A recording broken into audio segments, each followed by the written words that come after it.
All right, for this one, they're telling us the area of a parallelogram is 280 centimeters squared and the height is 35 centimeters. What's the base?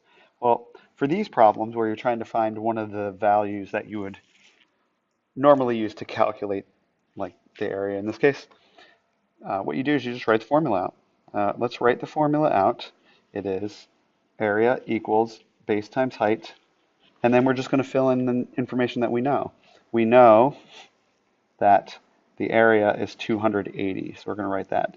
280 equals. We don't know what the base is, so we're going to keep the base. But we know what the height is. The height they told us is 35 centimeters, so we're going to say times 35.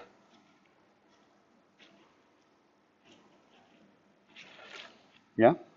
And then now we've got b times 35 equals 180. So what we want to do is we want to write our 280 and divide it by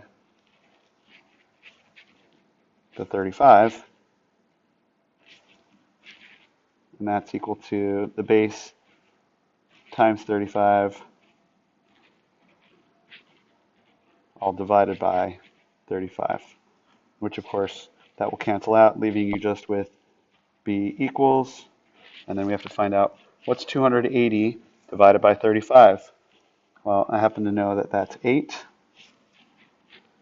And what are the units? This is a unit of length, and the units were centimeters, so it's going to be centimeters. And if we look through our answers, we see D has the answer that we want. Done.